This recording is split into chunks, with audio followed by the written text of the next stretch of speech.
Waalaikumsalam, Bapak. Oh my God, apa ini Pak? Lintah, Pak. Lintah. Iya. Untuk terapi ada juga terapi lintah. Oh ya? Rematik, darah tinggi, migrain. Bagaimana prosesnya Pak? Digigitkan lintahnya, Pak. Digigitkan. Terus? Kalau untuk asam urat di kaki. Terus? Kalau untuk darah tinggi di sini. Sampai habis darah orangnya? Wah, Enggak ya? 1 jam lebih lah. Oh 1 jam.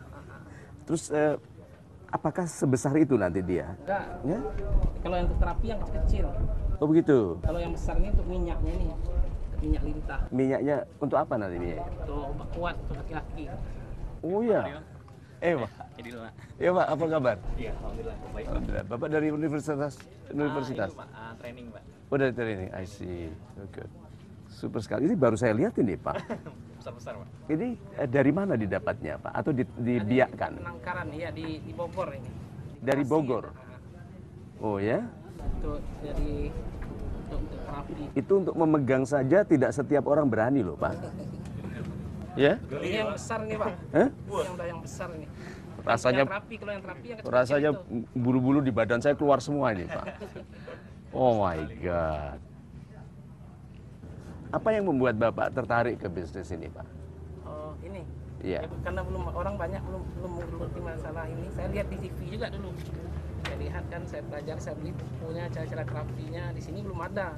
Makanya saya Jadi ketertarikan itu alamiah terjadi ke Bapak, gitu. tuh nonton. Ada beberapa hal ini Pak. Tertarik ke pengobatan, membantu orang, tertarik ke rezeki karena itu, atau memang Bapak suka lintah? Saya enggak. Ya, tertariknya Yang pertama, ya. yang mana Bang Bapak Pertama, sukai? Kita nggak usah menafik dulu, Pak ya. Pertama rezekinya. Yang kedua untuk membantu orang. Betul sekali. Yang lebih menarik bagi Bapak kan tadi Bapak bilang jangan munafik. Ah, iya, Ya udah, rezekinya sekarang dulu, Pak. jujur-jujuran rezekinya. Rezekinya dulu, Rezekinya dulu. Habis itu baru membantu. Nah, kalau cari rezekinya, bisnis pengobatannya apa bisa membesar? Tidak. Ah, Tapi kalau Bapak mau membantu banyak orang, itu bisa tumbuh. bisa membesar, Pak. Bisa besar. Nah, sekarang saya tanya, kalau Bapak melayani orang seperti ini, kan pasti dibayar toh. Iya. Kenapa tidak dibesarkan pelayanannya? Mencari jumlah orang yang bisa sembuh. Ya tuh. Nama Bapak? Abu Jani. Nah, jadi mulai dari sekarang, Pak. Siapapun yang mau berbisnis apapun, itu jangan pikirkan uangnya karena pasti dapat. Pikirkan yang Bapak lakukan ini supaya bermanfaat bagi sesama.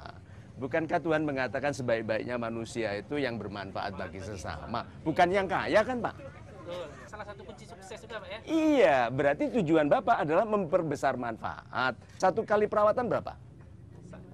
Perlintahnya 50.000, Pak. 50.000, 1.000, berapa itu? 50 juta, kalau gitu setiap bulan 1.000. Nanti dengar suara di langit nih mata duitan nih anak, gitu kan? Tapi itu caranya berbisnis, Pak. Berbisnis yang amanah itu. Bukan mikirkan uangnya, tapi mikirkan berapa banyak orang bisa baik, bisa untung, ya toh? Sehat. Bisa sehat karena Bapak. Itu yang membuat Bapak jadi bermanfaat. Kalau Bapak pikirannya hanya uang, nanti kita jadi lintah manusia, Pak. Pak, kalau dia kerjanya, dia profesional lah, udah di bidangnya. Tapi karena dengan sekian lama dia bekerja di hal itu, dibayar dengan harga murah, dia nggak mau, Pak. Itu dia. Karena dia menganggap, dia lupa bahwa rezeki Tuhan itu tersebar di muka bumi. Jadi dia marah ke satu perusahaan saja. Kan perintahnya Tuhan gini, hanya berharaplah kamu kepadaku. Tapi kita berharap ke calon pilkada. Kalau kalah, marah. Kalau kalah, marah. Ayo, berharap kepada partai, berharap kepada jabatan. Makanya Tuhan siksa di harapan-harapan yang salah. Tahu kenapa? Karena tujuan kita itu bekerja itu tumbuh jadi orang yang terlalu besar gajinya bagi perusahaan itu. Sampai harus pindah ke perusahaan yang lebih besar lagi. Kan begitu toh, Pak? Sebagian dari kita hanya bekerja untuk menua loh, Pak. Ayo. Nggak betul-betul, nih mana coba ya. Pak, pinjam botol yang kecil. Ya. Ini dia, yuk. Ini konsep ini baru ya, di Golden Ways belum pernah. Rezeki. Kita itu impian, rezeki itu harusnya besar atau secukupnya. Cukupnya, Pak. Secukupnya. Tuhan Maha Kaya, mintanya sedikit. Itu kan bercanda sama Tuhan. Tuhan bilang, aku Maha Kaya, kamu mintanya sedikit. Jadi kasih sedikit. Lihat ya, ini orang cita-citanya kecil. Oke? Satu, cita-citanya besar. Sekarang kalau ngisi air ke gelas kecil ini, ke botol kecil ini, cepat terisi toh? Cepat.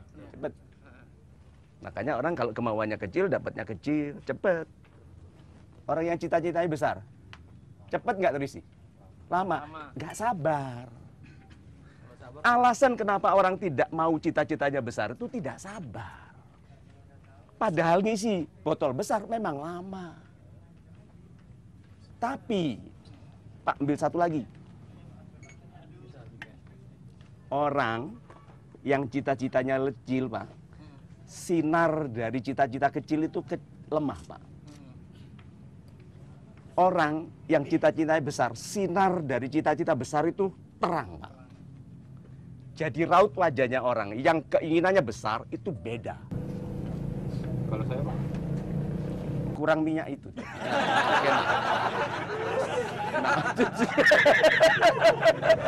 Biasanya omsetnya kalau 500.000 sehari, 300. Ya saya berdoa nanti malam, ya Allah kasihlah duit saya 1 miliar. Itu kan nggak masuk di akal, Pak. Nggak apa-apa. Berdoa yang sesuai dengan kemampuan itu salah.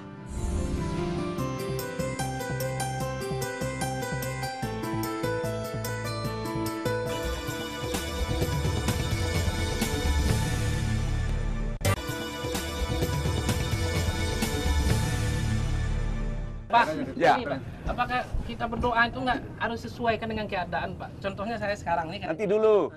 Ini langsung harus saya potong karena ini kesalahan banyak orang Indonesia. Berdoa yang sesuai dengan kemampuan itu salah. Kalau berdoa sesuai kemampuan itu bukan Tuhan yang ngasih teman. Kalau Tuhan itu kan maha besar. Lalu ada orang datang mintanya kecil. Tuhan bilang, jangan minta sama aku, minta sama ommu, dikasih. Contohnya saya gini, Pak ya. Dan saya jualan ini. Biasanya omsetnya taruhlah 500.000 sehari, 300. Ya saya berdoa nanti malam, ya Allah kasihlah duit saya 1 miliar. Itu kan nggak masuk di akal. Nggak apa-apa. Hah? Kan nggak masuk akal ya. Nggak apa-apa, kan nanti dulu. Apa memang Bapak seumur hidup mau jadi tukang lintah? Enggak. Nah iya makanya. Lu kan gitu. Jadi ini gimana ini? Tahu-tahu ini Pak, sekarang gini. Bapak tahu-tahu ini ada orang Jepang. Oke? Dia ahli lipstick.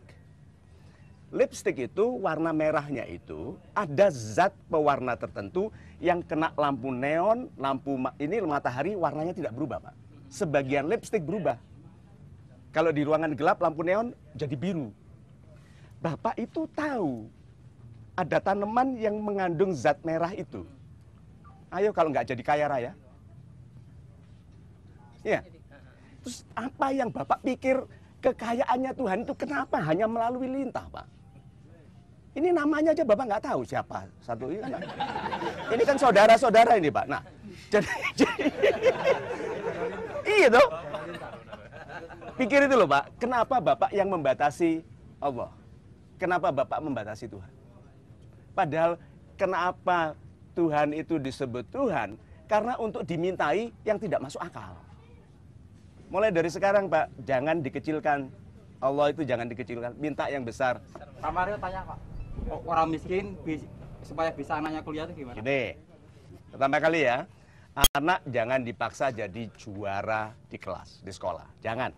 Karena kebanyakan orang tua yang maksa anaknya juara itu ibunya nggak juara. Bapaknya apalagi mbolosan. Iya, nah. Tapi yang menjadikan anak kita pemenang itu kalau dari kecil diajari nggak mau kalah. Nomor 1 datang ke sekolah, bahkan tidur pun nomor 1. Nomor 1 mandi.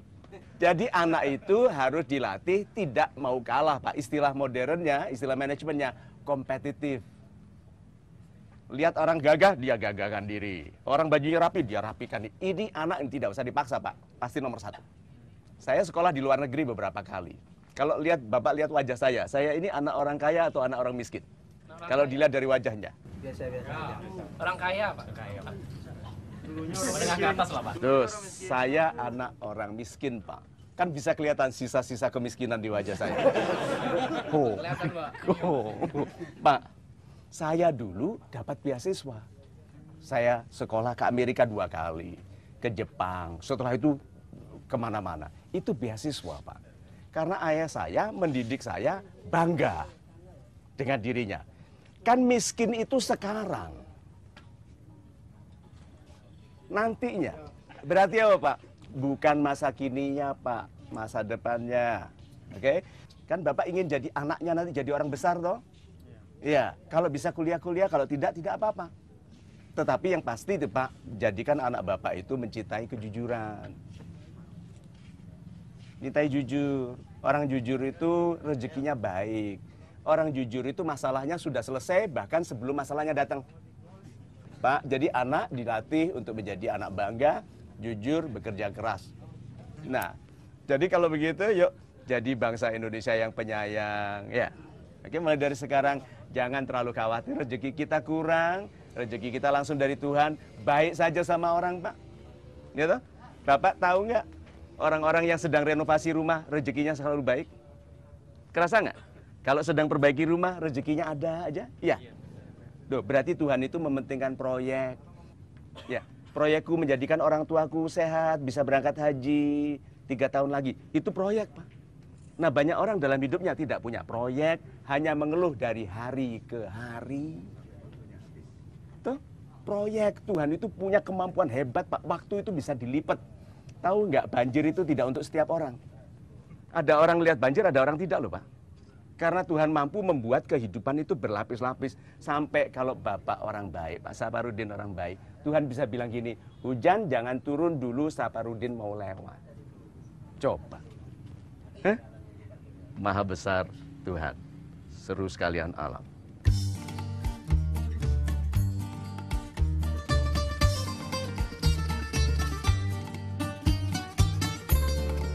So, sahabat-sahabat saya yang super, tetaplah bersama kami hanya di Mario Teguh Go Green!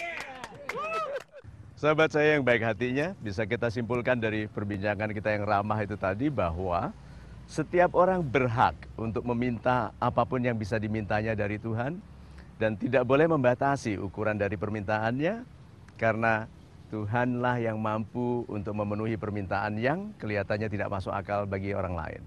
Tugas kita adalah melakukan yang mungkin kita lakukan dalam kesyukuran yang indah supaya kita mencapai yang tadinya kita rasakan tidak mungkin.